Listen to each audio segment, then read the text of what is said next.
Olá, bom dia. Começando mais um reunião de pauta nesta quinta-feira, hoje, dia 3 de junho, e vamos debater no programa de hoje a questão aí do ato definido para o próximo dia 19 de junho. Vamos colocar aí o debate da necessidade de ser pelo fora Bolsonaro, Lula candidato, de ser um ato totalmente de esquerda. Mas antes disso, você pode ir aproveitando e compartilhando nas suas redes sociais, mandando aí nos grupos do Facebook, do Telegram, do WhatsApp, ajudar aqui na divulgação do nosso reunião de pauta que vai ao ar de segunda a sexta-feira a partir das 9 horas.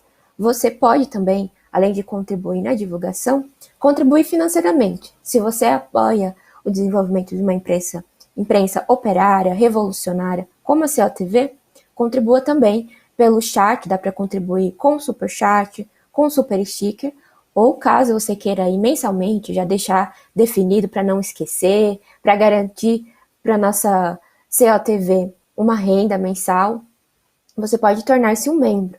Como membro, tem desde contribuições um pouco menores, mas contribuições maiores. Você pode escolher a contribuição que cabe no seu bolso. Qualquer contribuição é muito importante para a nossa TV, que é independente, ela é mantida pelos militantes do Partido da Causa Operária, então contribui com o que você pode. Bem, eu sou Isadora Dias, apresento reunião de pauta, vai ao ar de segunda a sexta-feira a partir das 9. Apresento junto com as outras companheiras, mas hoje está eu e o nosso convidado de quintas-feiras, o companheiro Francisco Muniz. Bom dia, Francisco. Olá, bom dia Isadora, bom dia a todos que nos acompanham e vamos começar aí fazer a discussão, colocar as notícias, né? Temos bastante coisa para discutir, acho que já vamos dar início aí. É isso aí. Como de costume, aqui no Reunião de Pauta a gente acompanha o desenvolvimento da pandemia aqui no Brasil. Atualizamos aí os companheiros diariamente sobre os dados das 24 horas. Então, nas 24 horas, nós tivemos registradas, 2.390 mortes pela pandemia, totalizando então 467.702 óbitos aqui no Brasil. Com isso, a média móvel de mortes nos últimos 7 dias chega a 1.868 mortes. Nós temos uma questão em relação aos números de contaminados nas últimas 24 horas. Foram 92.115 casos. É o maior número desde março. Com isso, então, estamos com 16.717.687 casos aqui no Brasil de pessoas que estiveram ou estão com Covid. A gente sabe que, sempre lembrando, né, são números subnotificados, não é tão fácil fazer o teste, você tem que pagar aí R$ 150, às vezes no mínimo R$ 100 para conseguir fazer um teste em farmácia, então a gente sabe que tem toda a dificuldade. Mas esses são os números oficiais apresentados pelo consórcio de imprensa. Uma coisa que nós queríamos destacar no programa de hoje, nós aqui no Reunião de Pauta, até mesmo no debate geral do Partido da Causa Operária em relação à pandemia, é a denúncia de que, claro, que a pandemia ela causaria muito mais dano para a população trabalhadora. Tanto que, por isso que quando nós falamos aí, nos colocamos contrários à campanha do Fique em Casa, sem nenhuma outra alternativa, sem nenhuma verdadeira opção para a população trabalhadora de ficar em casa, sem as medidas para combater a pandemia, seria uma campanha irrisória. Nós agora, com as novas pesquisas, com os dados, né, com a realidade se expondo, a gente vê de fato que essa campanha de Fique em Casa não foi verdadeiramente um combate à pandemia. Nós temos aí um estudo que indica que 37,8% das pessoas que morreram por causa da doença na capital paulista tinham emprego remunerado, então eram trabalhadores. Nós vemos aí que os que mais morrem são os motoristas, doméstica e pedreiro. E essa pesquisa só vem aí para certificar a denúncia, né, que o partido fez e a realidade, né, que a campanha do Fica em Casa, em certos momentos, se voltou aí principalmente contra festas, até mesmo contra reuniões familiares, falando que isso seria o verdadeiro motivo do, da disseminação do vírus. A gente vê que não é verdade, né? Porque essas pessoas que morreram eram pessoas que estavam trabalhando, domésticas, e com certeza aí pegaram dentro do próprio trabalho, em contato com outras pessoas, ou então no transporte. Os motoristas, evidentemente, são os trabalhadores do transporte público que a gente vê, né, durante a pandemia, nunca teve nenhuma política contra o número de pessoas, aglomeração nos transportes públicos. E os motoristas aí diariamente em contato com essas aglomerações ficaram doentes e foram as maiores vítimas da pandemia. E os pedreiros, que são os trabalhadores da construção civil.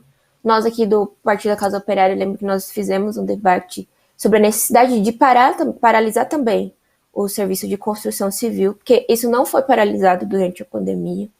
E esses trabalhadores, além de usarem o transporte público lotado, tinham em contato com outros inúmeros trabalhadores. A construção civil aí é responsável por milhões de trabalhadores, muitos deles trabalham na mesma construção, e era óbvio que seria uma população totalmente afetada aí pela pandemia.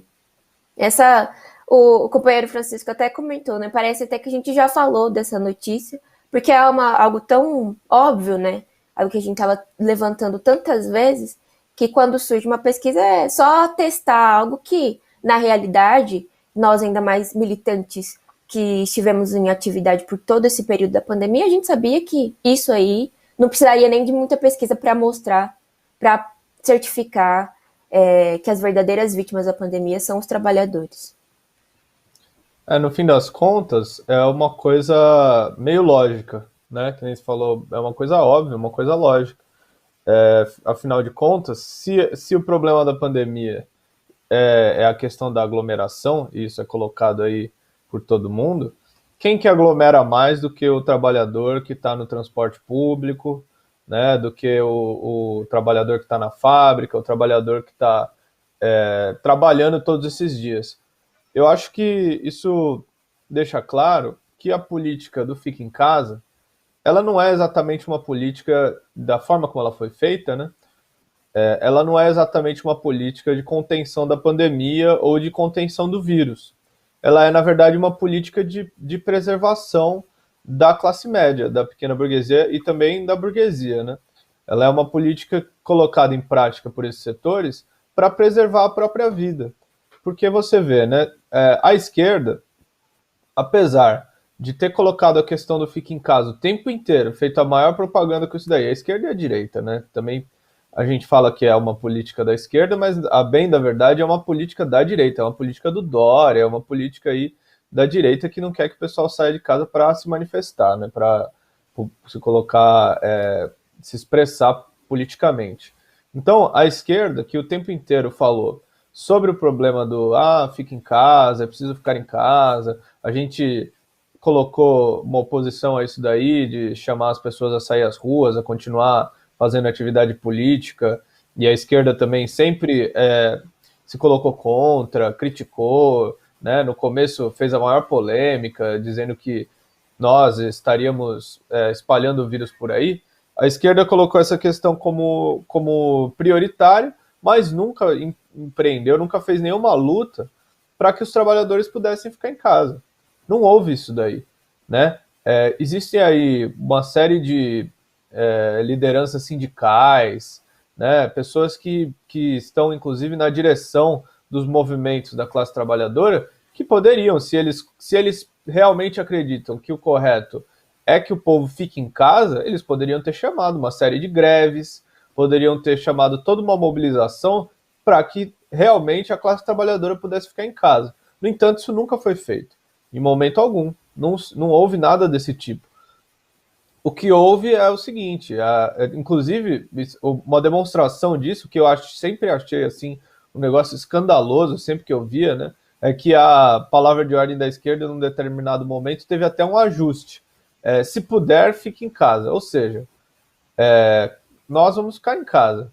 O pessoal que tem que sair na rua, que tem que trabalhar, que tem que pegar o transporte público, que tem que entrar numa fábrica lotada, tem que estar num escritório aí de telemarketing, num centro de telemarketing lotado, etc, etc.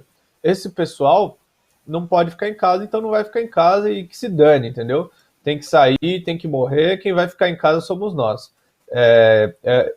Esse se puder fique em casa é um demonstrativo do que se trata, sempre se tratou essa política. É uma política covarde, é uma política de cumplicidade com o genocídio feito aí pelo governo e que o resultado é isso daí que a gente está vendo. São quase 500 mil mortos, se não tiver, quase 500 mil mortos, e a maior parte desses mortos são pessoas da classe trabalhadora que se viram aí totalmente abandonados pelas suas lideranças, pelas direções dos seus movimentos que deveriam estar aí fazendo política, deveriam estar conduzindo uma mobilização para defender a vida dessas pessoas, né? O que não foi feito em momento algum. Então eu acho que o fundamental de tudo isso é essa incoerência. O pessoal defende o fica em casa, mas não defende o fica em casa para a classe trabalhadora. Eles defendem o fica em casa para eles mesmos. Eles defendem o fica em casa para a classe média, para a pequena burguesia, né? Para essa burocracia sindical que fechou os sindicatos, inclusive no começo, isso é algo que a gente denunciou e que foi muito escandaloso, entregou sede de sindicatos para a direita, para fazer hospital de campanha, toda uma demagogia super despropositada. Então eu acho que o resultado é isso daí que a gente está vendo.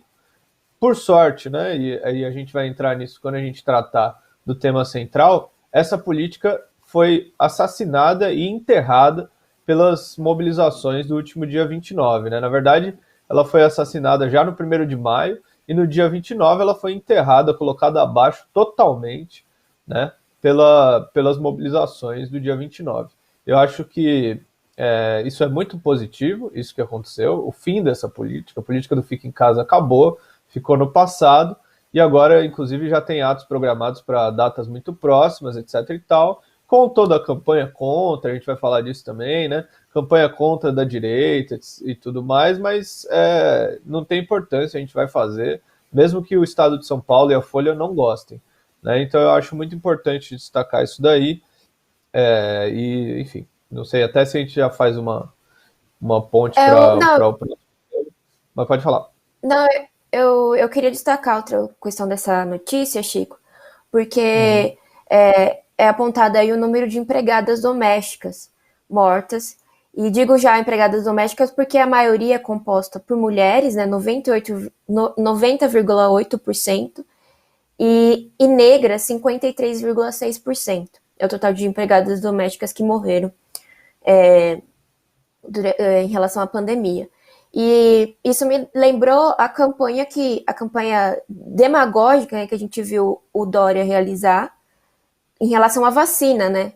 Porque vacinou aqui no estado de São Paulo, a primeira vacinada foi uma mulher negra, fez todo um show. Os outros estados também seguiram aí esse show de demagogia, e também alguns outros locais vacinaram a primeira mulher negra e tal, fizeram todo um showmício em torno disso, mas a gente vê que nós denunciamos, né? Tratava-se apenas de uma farsa, porque a realidade é essa, veja só. A maioria dos trabalhadores em relação aos empregados domésticos que morreram foram mulheres negras, que não tiveram acesso à vacinação, que não poderiam fazer o fica em casa, até porque as dondocas e até as dondocas da classe média, não é só a burguesia que explora, né, a classe trabalhadora, precisavam aí do serviço das empregadas domésticas, né? Imagina, elas ter que, durante a quarentena, lavar a própria privada. Um absurdo, né? Então, aí a gente vê esse número de mulheres negras que foram vítimas e não foram contempladas aí minimamente com a campanha de vacinação, nem com a mínima possibilidade de ficar em casa. Uma outra coisa que eu queria destacar, ontem nós noticiamos, né, que o primeiro caso de fungo negro foi detectado aqui em São Paulo, no Hospital das Clínicas, um jovem um jovem, né? Não tem nem 40 anos, 39 anos, mas ele, por não ter outras comorbidades, não desenvolveu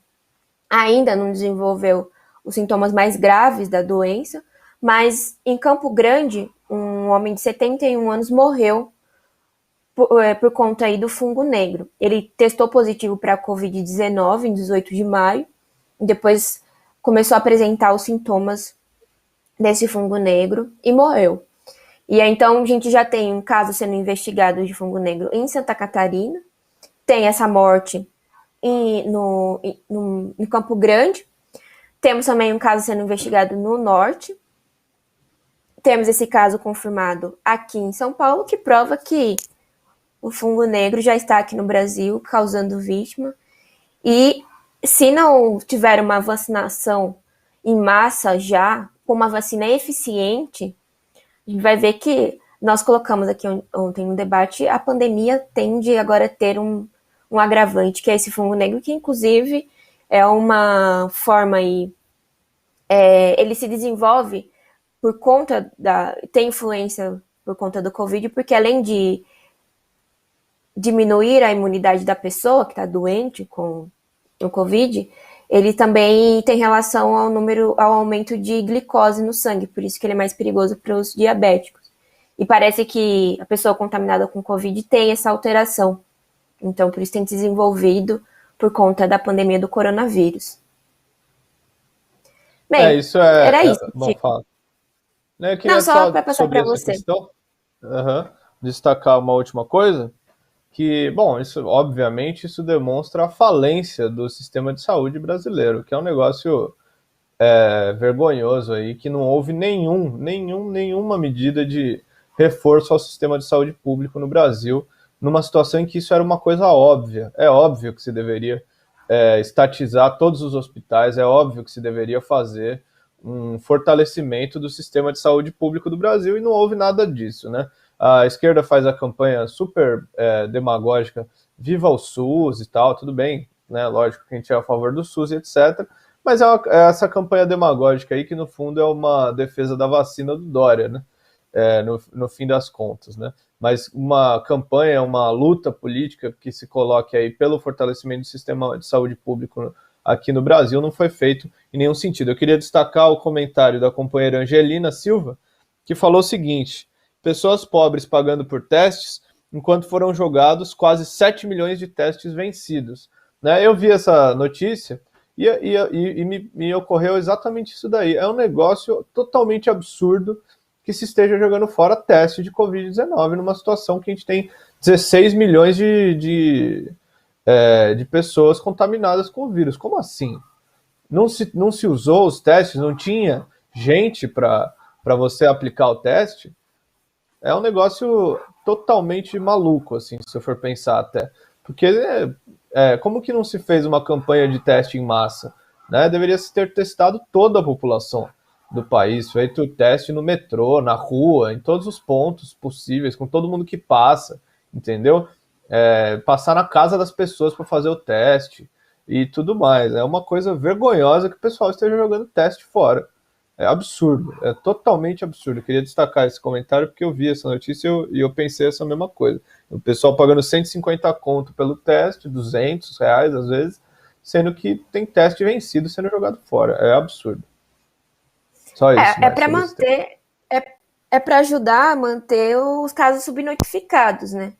Porque se você Sim. testa boa parte da população, se você facilita o acesso aos testes, fica provado, né, o tanto de pessoas que estão sendo contaminadas, aumentaria até mesmo a questão das mortes causadas pela pandemia, porque a gente sabe que o número de mortes é subnotificado porque tem gente que não faz o teste, morre, mas eles não colocam, não registram como causada pelo Covid, né? Registram, nos casos aí, crise respiratória aguda e tal, mas que a gente sabe o que foi causado pela pandemia. Então, você dificulta atestar as mortes, dificulta atestar de fato quantos contaminados são, e a gente sabe, 16 milhões para um país tamanho do Brasil é mentira. Não tem dúvida que é um número muito subnotificado. Bom, é isso. Bem, Quer passar para o é próximo isso. tema? Acho que sim, né? Bom, acho que a gente já pode, tema central, a questão aí dos atos, né? Nós vimos o novo ato para o dia 19 de junho foi aprovado em assembleia com inúmeras organizações, Frente Brasil Popular, Povo Sem Medo, organizações de esquerda, partidos, aprovarem aí o 19 de junho. E acho que agora a gente vai ver todo tipo de manobra se desenvolver contra essas manifestações. Claramente da direita, mas até mesmo dentro da esquerda pequeno burguesa, você já vê aí surgir manobras para descaracterizar o ato como sendo de fato um ato de esquerda.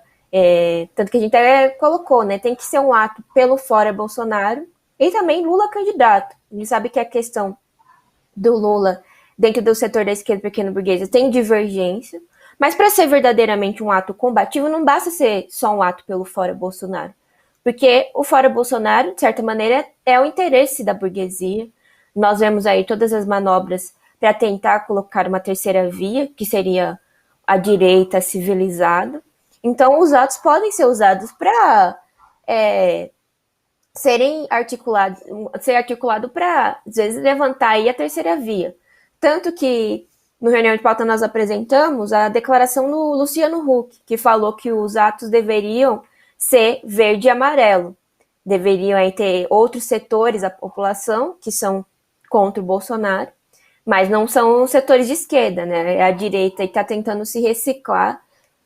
E se os atos não forem vermelhos, não forem pelo Lula candidato, pode ser que a gente veja. Pode ser não, a gente vai ver aí se articular toda uma campanha da direita e tal, para tentar descaracterizar os atos. Por isso que, nesse momento, é importante que a esquerda tenha uma política mais inteligente, né? E mantenha os atos populares totalmente de esquerda, para que a gente não veja um 13 de junho se repetir, né?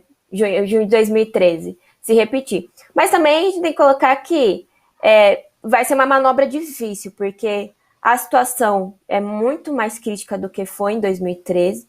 Tem toda a situação da pandemia, questão econômica. Nós estamos numa situação muito mais crítica. E a população, diante da gravidade da situação, está muito mais radicalizada.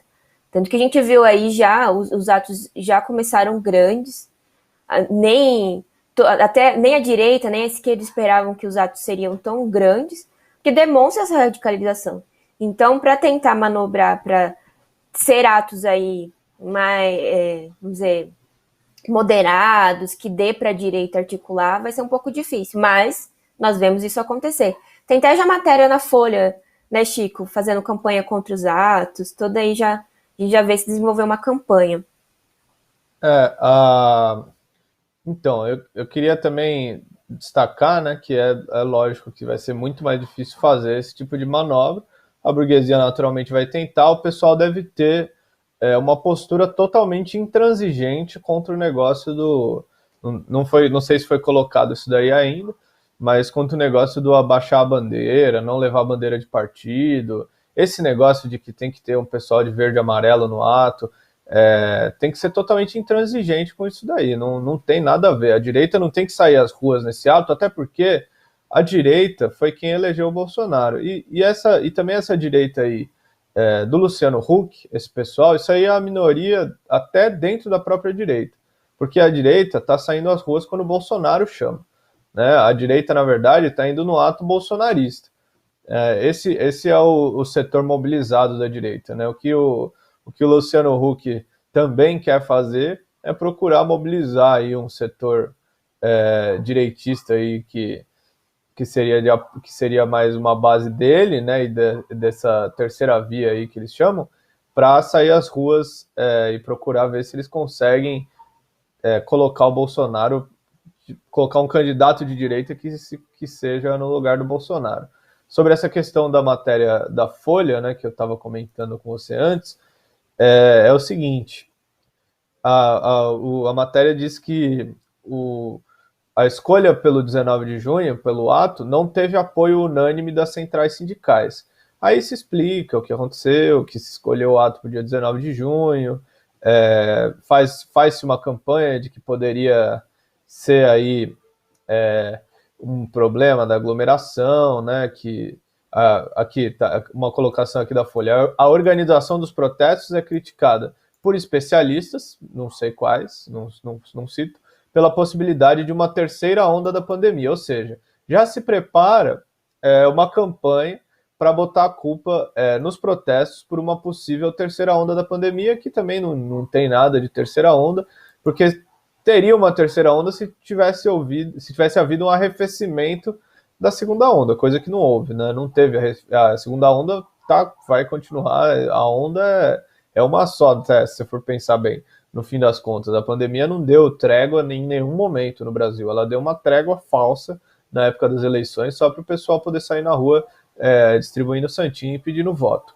né? Então, já se faz uma campanha aqui, através da Folha de São Paulo, um jornal da imprensa burguesa golpista aí, né, de que a terceira onda da pandemia pode vir a ser responsabilidade da esquerda, que faz atos de rua aí contra o Bolsonaro. Um negócio totalmente absurdo, né? E aí ele coloca também, isso com relação ao próprio título da matéria, que nem todas as centrais sindicais estiveram de acordo com a data, né, com o ato aqui no dia 19 de junho. Aí você vai ler, na verdade, a única central sindical que se colocou contra foi a Força Sindical, que é uma central sindical de mentira, né, que é uma central sindical patronal, feita pelos patrões, que fala que não, veja bem, não dá para a gente fazer agora, precisa dar mais tempo, fazer só mais para frente, a mobilização, está muito em cima e tal. Negócio,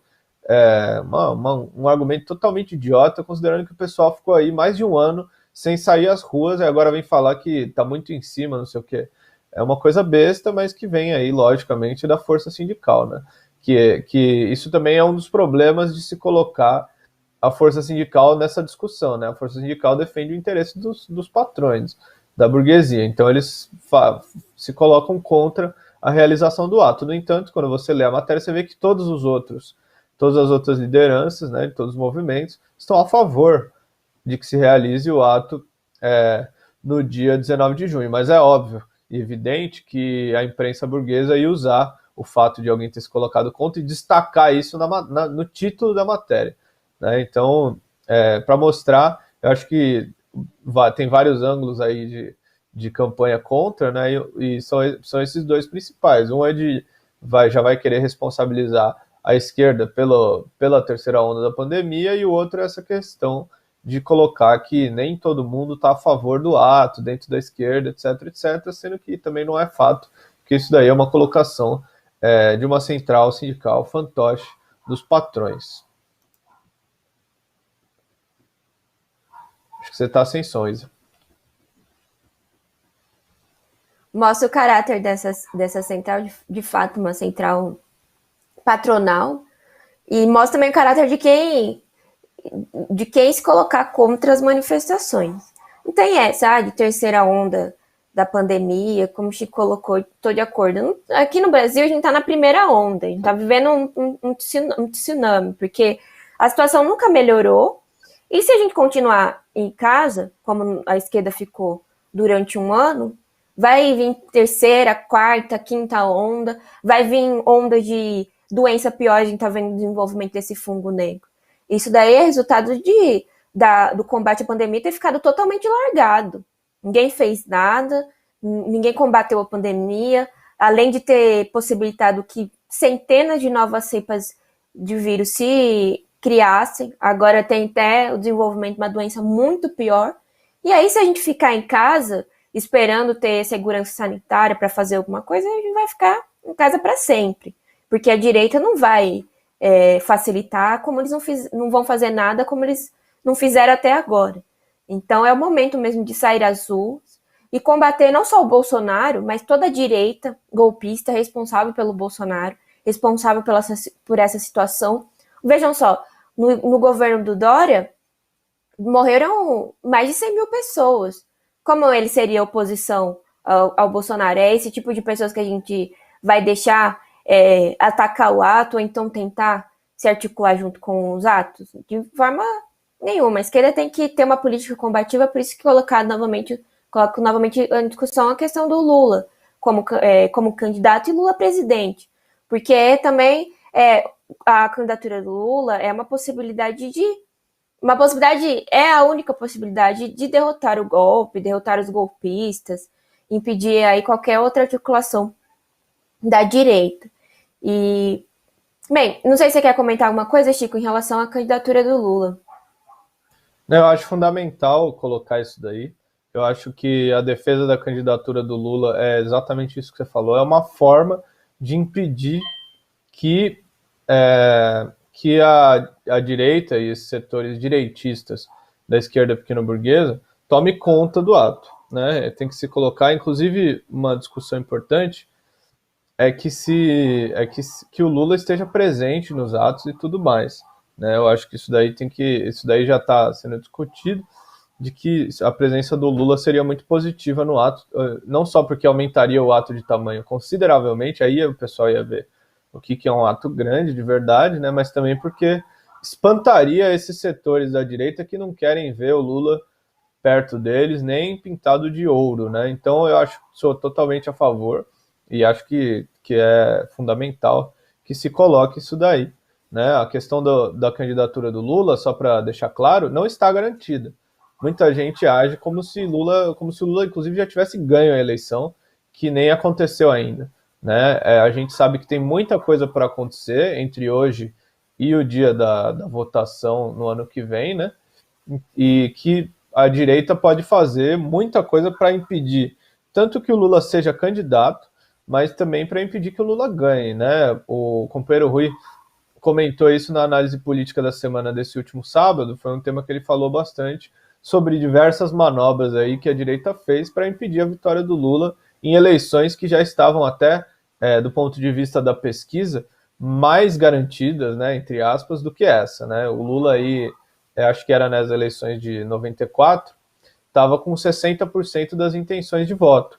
Né? E mesmo assim ele perdeu e ganhou o Fernando Henrique Cardoso, que fez o pior governo da história do país. Então é importante destacar que deve se mobilizar para a candidatura do Lula e se deve mobilizar também para que o Lula seja eleito, porque nada disso está garantido.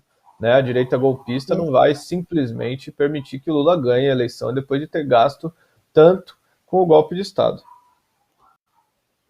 Exato. E também, só para destacar um outro fato em relação aí à manipulação dos atos e tal, e essa polêmica com a esquerda pequeno-burguesa, nós estamos vendo aí tem um grupo, o Povo na Rua, que tá ligado aí ao PSOL, e você vê que eles estão tentando descaracterizar o ato, como de esquerda mesmo.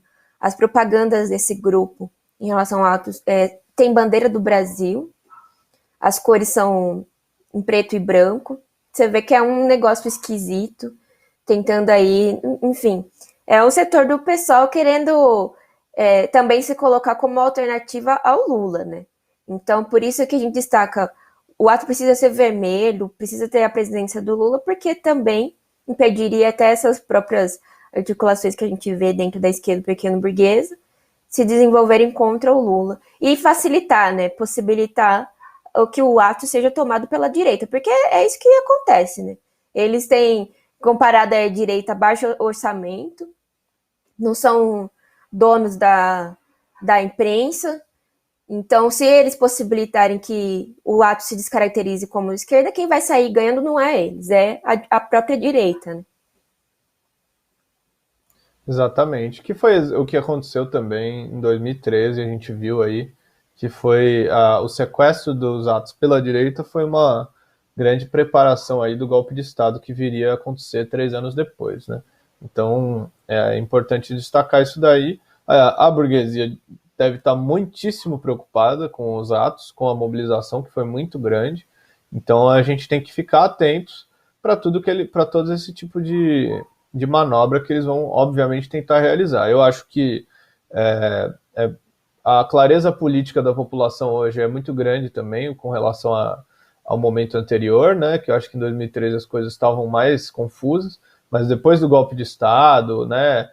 Depois desse período de governo Bolsonaro e tudo mais, muita coisa ficou mais clara para um amplo setor da população aí, que eu tenho certeza que vai ficar atento a esse tipo de manobra e não vai permitir que a coisa aconteça. Quer dizer, tenho certeza não, né? Mas que deve ficar atento a esse tipo de manobra e não permitir que aconteça o mesmo que aconteceu em 2013.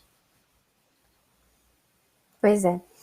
Bem, antes da gente finalizar o programa, gostaria de destacar o pessoal que está no chat, desejar um bom dia para o companheiro Arthur Freitas, Jorge Plekanov também está aqui, Pedro Brandão, Angelina Silva, Igor Teodoro, Guiomar Barbosa, bom dia, companheiro, Silva Mirro, Júlia Scalvenzi, nosso companheiro da juventude, Lúcio Souza, Heloísa Helena Dias Leite. Ela comenta: Lula presidente para o Brasil voltar a crescer e ser respeitado e o povo voltar a ter dignidade e direitos. A gente vê que essa declaração da companheira Heloísa é uma declaração, é um apoio, né? O Lula muito presente nos atos. A gente viu faixa em defesa ao Lula, pessoas com camiseta. Claro que a burguesia não vai destacar isso, muito menos a esquerda pequena burguesa, mas a reivindicação Lula presidente é uma das principais reivindicações dos atos, junto com o Fora Bolsonaro, junto com vacinação para todos. É uma reivindicação, de fato, muito popular. Quem mais? Eu queria comentar... Pedro Brandão. Carlos Beleza. Silva. Tá, não, eu queria comentar antes da gente encerrar, já que a gente está falando de PT e tudo mais, né? O que aconteceu em Araraquara. O pessoal teve um ato em Araraquara, além do ato que teve aqui em São Paulo, no dia 29, e foi lá na região central da cidade, na Praça Santa Cruz e tal. Eu agora não tenho o tamanho do ato, eu não cheguei a ver, né? Não lembro. Mas saiu a notícia aí de que o prefeito de Araraquara, que é do PT, o prefeito Edinho, vai multar os manifestantes que saíram às ruas no dia 29 de maio. Um negócio totalmente absurdo e totalmente sem sentido nesse momento agora, né? Então, ele falou que vai botar aí uma força-tarefa de fiscalização para identificar as pessoas que estiveram no ato, e a cada pessoa pode ser multada aí numa multa que vai de R$116, se não me engano, até R$1.158. Você pode levar uma multa de um valor entre esses dois valores aí. Ou seja, né, o prefeito Edinho, que fez a maior demagogia todo esse período com o negócio do lockdown, já perseguiu os manifestantes no ato do dia 31 de março, que também ocorreu em Araraquara, já fez também, inclusive esse decreto, essa multa que ele vai dar para os manifestantes desse último ato será com base num decreto que ele colocou aí na ocasião do ato de 31 de março, que é um decreto proibindo as manifestações de rua no período da pandemia, uma medida ditatorial, fascista, totalmente sem sentido por parte do governo do PT, que mostra aí, né, que é um refém, que está imitando os fascistas, né, no fim das contas, né, e é um dos últimos defensores aí da política falida e derrotada do fica em casa dentro da esquerda, né? Isso é preciso ser denunciado e o pessoal precisa se colocar muito contra esse tipo de coisa, que é totalmente absurdo. Inclusive o próprio partido dele chamou esse ato, o próprio partido dele participou do ato.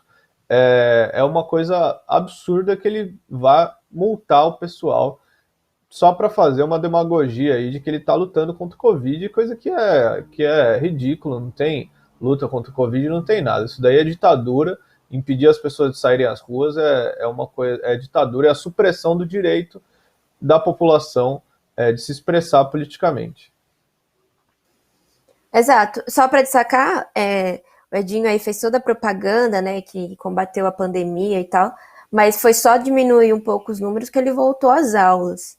Então é assim, né, colocar professor, colocar aluno, toda a comunidade escolar em perigo para satisfazer os interesses dos empresários, porque essa questão das voltas às aulas só é o interesse do empresariado, aí ele volta, né, aí não tem multa para ele mesmo que está causando aglomeração nas escolas, mas aí faz essa demagogia com os atos e a base do PT, o próprio PT tem que repudiar que isso aconteça, impedir que o pessoal seja multado, porque não faz sentido, né? O momento agora é de lutar por uma solução pela pandemia, e mostra aí que o Edinho tem um caráter totalmente direitista dentro do PT. E, bem, só para a gente encerrar mesmo a reunião de pauta de hoje, reforçar, ontem nós fizemos um programa, o debate principal foi um chamado aí ao curso, a quarta edição da Escola Marxista, com o tema bolchevismo e stalinismo, e reforçamos aí o convite para os companheiros, um curso de debate teórico muito importante a ser feito na esquerda, né? Discutir sobre a questão do stalinismo, o desenvolvimento de uma luta, o bolchevismo, ao contrário do stalinismo, que é o desenvolvimento de uma luta verdadeiramente revolucionária. O livro, ele vem junto com um ingresso de R$35, mas quem quiser só fazer o curso, está apenas R$10, e tem cursos em dezenas de cidades, que é uma maneira também de organizar o Partido da Causa Operária e avançar não só na nossa política de mobilização, que o PCO mostrou coerente com a necessidade da população, mas também desenvolver a qualidade dessa mobilização e a qualidade política, teórica dentro da esquerda. Então, o curso tem esse objetivo e fica aí o convite para os companheiros se inscreverem. Beleza, é isso aí. Também queria reforçar o convite da companheira, né, para que todos participem da Escola Marxista, que vai ter em diversos lugares. Procure aí o lugar mais próximo da sua cidade e participe. É uma discussão com base no tema da Universidade Marxista, né, que foi sobre o stalinismo, e que é fundamental, um tema fundamental para a situação atual da política, né? Todas as práticas criminosas do stalinismo e tudo mais, tem que ser denunciado, porque isso daí tem influência dentro da esquerda até hoje. Então, reforço o convite aí para que todos participem do curso. É isso aí. Muito obrigada, Francisco, pela sua participação hoje aqui no Reunião de Pauta. O Francisco voltará na semana que vem com a gente, ele participa todas as quintas. E amanhã voltamos com a Reunião de Pauta a partir das 9. Continuem acompanhando a COTV e voltem amanhã aqui para acompanhar a Reunião de Pauta. Muito obrigada. Obrigado. Tchau, tchau.